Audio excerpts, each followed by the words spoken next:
Recording in progress.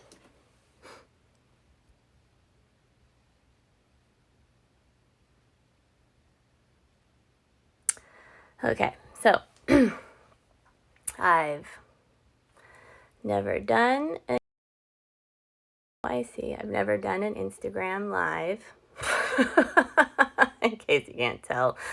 So multiple things are, anyways. So here we go. I started something called, basically we're spending 30 days looking at the power of words, and I started it, the official first day was yesterday. And what I thought was going to happen was we were going to do a day and then another day and then another day, and it was going to go bam, bam, bam. And I've been posting these on YouTube. So if you haven't already, you can go ahead and go to my YouTube. There's an introduction and hi. Thanks for being here. There's an introduction and then a meditation that you can do, or you can just get yourself into a good space and then go ahead and do the word of the day. So what's crazy is we've only done one word and it was belief, and I thought these were only going to be about 15 or 30 minutes long, and belief was an hour. So what happened was is I also received the transmissions or the downloads and the frequencies that come through, and I've been sort of in this place of contemplation. And so I basically got the message that, well, we'll do a word and then maybe do an Instagram live. And I'm also recording this for YouTube too. And so I will also place it there. So here we are. And I realized that it's late at night and there's probably really nobody out there, except for we have someone. So hi. If you have any questions, you can go ahead and type it in or not. But basically, what happened is I started thinking a lot, and we have beliefs, and they're huge. They come from past lifetimes, they come from this lifetime, they come through our language and the languages that we speak. And I did an event the other day, and somebody had asked a question, and she's bilingual. And I mentioned this in one of the videos, but it's really important that if you're going to be exploring these words with us and sort of digging around in your subconscious, that you're using your emotional language. And your emotional language is the language that you grew up speaking. Even if you grew up in a multilingual household and learned both at the same time, it could definitely be beneficial for you to play with both languages when you're doing this, and to explore how you feel and how that shifts, right? Because maybe you take the word belief and then switch it into maybe Spanish. What is it? Creer. So creer is the verb, and you play with that, and maybe you have more feelings about it in one language or the other, and to go ahead and explore those, because the languages that we speak, Teru. It's so funny. Sorry. I know you speak English too. That's funny. So Teru is here, and she speaks Spanish and Japanese and English, and that's totally incredible. Okay, that makes sense why you're here, because it's very late at night, and I don't know what time it is there. ¿A qué hora es ahí? And so, all right, I'm not gonna get distracted. So we're looking at belief. And so belief, one of the things that the beings basically said was, let me see if I can find it. They were talking about proof. So proof came up. I see. So it's the afternoon where you are. It's, let's see, what time is it here? It's 12:30 a.m. in the morning. So 24:30, 24:30. Okay, so basically the idea of proof came up. And so what about proof? Well, what the beings came in and essentially said that proof is useless unless it's proof of something that you already believe in. So what else has been coming up is we've been talking a lot about the divine feminine. And I feel like there's this idea, especially for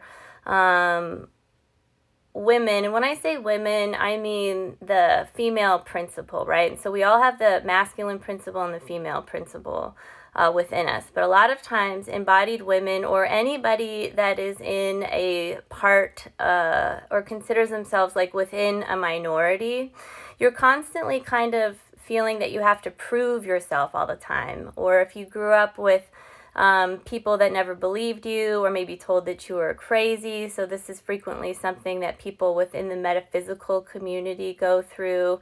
You're trying to, basically what you're trying to do is prove your value and prove your self-worth, because we've created a society that basically believes, right, that you must prove yourself in order to have value or worth to the society of which you are in. And these are all based on belief systems, right? So we are working almost in our subconscious, looking at these belief systems with the idea being that you are not enslaved to the program, but you are unless you can bring awareness to it. So it doesn't necessarily happen overnight. But it is worth looking at. And the other thing is when we begin to believe things, what happens is we tend to join groups that share the same belief systems that we do. And there's nothing wrong with joining groups unless, there's nothing wrong with anything, right? Because everything is divine and all in its divine time.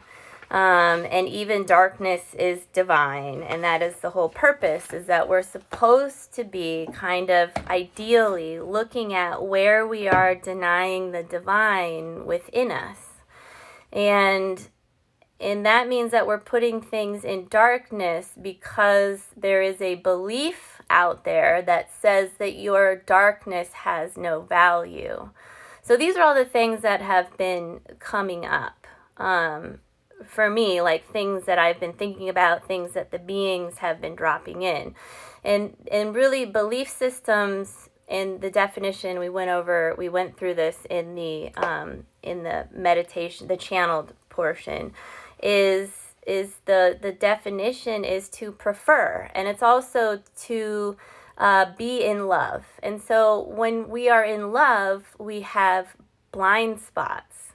And when we prefer, it means that we're blocking out something else. So we are saying that something is good or something is bad. And there's nothing entirely horrible about that, except when we start creating preferences, then we start creating expectations. And when we start to create expectations, we begin to just start playing these roles. And then we become, it's like we experience ourselves as actors on a stage susceptible to false programming. And then we also like tell ourselves that we are the ones that are in control and that we have control. And all of this is just a grand illusion. And I don't mean life is an illusion. In many ways it is, but when I say that, I'm not bringing the energy in of, oh, it doesn't matter because everything is an illusion anyway. It's all fake. It's all very real in a lot of ways. But the reality of it and the illusion is that you can take the smoke and mirrors away and see what's behind the veil and see what's truly happening. And that's what we're trying to get at with all of this. And I don't mean like the big disclosure or the big veil. I just mean where within your mind, body, spirit complex are you not allowing yourself to see with clarity, and what types of belief systems might there be that are facilitating these illusions that you believe to be true, or in many ways that you build your life on. I mean, this is why so many people, if, like, for example, and I'm not picking on religion, but when you find yourself charting your whole path around this belief system, so we'll pick something big like religion, and then all of a sudden you realize it's not what you thought it was, or you find out that your religion is not exclusive instead of inclusive, or you decide that you're going to get a divorce and then your religion says, well, now you're going to hell, or you have to do X, Y, and Z in order to be saved because you got a divorce and that's unacceptable. So these are very polarizing systems that we are in, and it's difficult and challenging to see beyond the smoke and mirrors because of our education system was created in the same frequency that's perpetuating these beliefs that are really entrapping us in the old paradigm. And when we are creating expectations, what we're doing is we lose possibility and potentiality because we have an expectation. And if that doesn't happen, then we become upset. In an expectation you can think of as maybe attachments. And then you don't allow for potential possibility. And when you don't allow for possibility, there tends to be the joy of being in the moment collapses because you're constantly thinking about the past or the future, and then the moment in itself collapses, and then you become really trapped in these thoughts in the way that you're believing. So the other thing that sort of dropped in during all of this contemplation is when we hold belief systems and these attachments, we start to have stronger preferences. And so that's it. It's not just like, oh, I prefer chocolate ice cream over strawberry ice cream. I mean, they become very strong preferences that are happening. And this can lead to maybe even nepotism, because then we're in groups, and then we want people with similar preferences to be in that group with us. And then sometimes we end up in these larger groups. And so when we're in larger groups, what happens is we're essentially, everyone is seeking love, right? So people want to be accepted. So you join these groups, and then you don't want to say anything because you don't want to disrupt the status quo. Because if you go against the rules of the group, what happens is then you're not accepted. And then if you're not accepted, then you feel unloved. And in that group and in and of itself, you start developing belief systems or preferences that are based on the group think or the way that the group thinks. And so then I was thinking about this some more, and I thought, well, wow, okay. So if you're in a group, and so I'm going to mention police officers, and I'm not picking on police officers or trying to necessarily get involved in that, but this was the thought that came up. So if you're a police officer, and a lot of police officers have been trained in the military, and which is fine, right? But we have Those are like belief. Do you see how these like belief systems are everywhere, right? So you're subscribing to a belief system, and really we're talking about a lot of subconscious ones. So you're a police officer. Let's say there's 1,000 of you, and let's say that, because I see this a lot, not all police officers are bad, right? Well, no, of course not. There's no such thing as all of anybody is good or bad, or all of anything, right? But here's the thing: if you have, let's just say there's 1,000 police officers, and 2 of them are extremely corrupt, and you are aware of this, and let's say 1,000 police officers are aware that 2 of them are corrupt. Well, to me, and 1,000 aren't saying anything. To me, that means 1,002. You now have 1,002 corrupt police officers. And it's, why aren't the 1,000 saying anything? Because there's belief systems that you can't turn on your family, or you can't turn on your brother. Or think about this. Think about how far this goes back. Snitches get stitches, or whatever winds up in ditches, right? Like, we have these little phrases, and then these families that we create around us create these larger groups, which then contain their own sort of morphic field with these belief systems. And then a group with a really powerful field like that really is putting some serious frequencies into the planetary morphic field. And so these were basically a lot of the things that I was thinking about after doing this, going through this meditation, because a lot of things came up even for me. And so it doesn't need to be overwhelming, but you can just start. Like, you can start with what belief systems might I have that came through my family lineages? What belief systems might I have that I don't know about that came from the parent, preacher, or the teacher? And maybe sit with your beings or your guides, or connect with your higher self, and think about what belief systems or programs you might sort of basically have a preference for.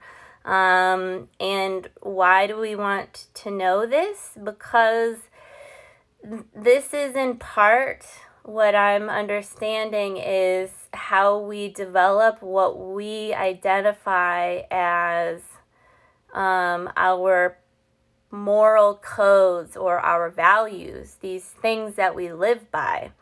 And the question is, to me, we're meant to live with integrity and transparency, being as honest as possible, and trying our hardest to live without masks, right? Because the reason why we have these masks is because we have beliefs that we're not being accepted necessarily. So we're not being accepted by the people that we believe should accept us. And it's like we're imagining how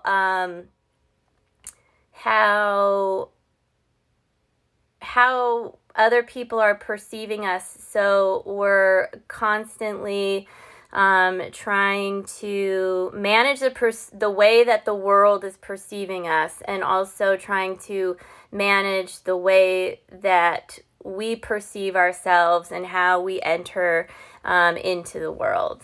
So, yeah. So I think what I'm going to be doing is, after, maybe not every word, it'll depend on kind of what the beings are going to be guiding us through. But I will basically be in contact in every day, either through an Instagram live until I can get to the point on YouTube where I can be doing an Instagram and a YouTube live.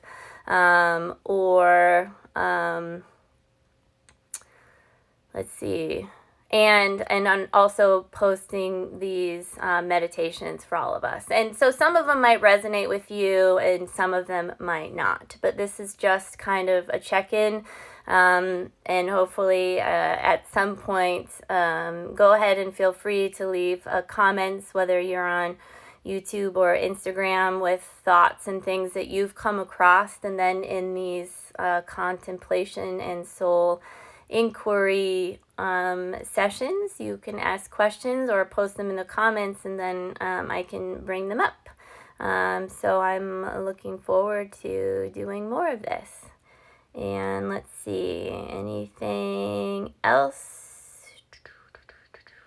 Nope, but good luck, and I can't wait to hear how all of you are doing and how this goes. So with that, I'll say thank you, and I love you, I love you, I love you. So bye.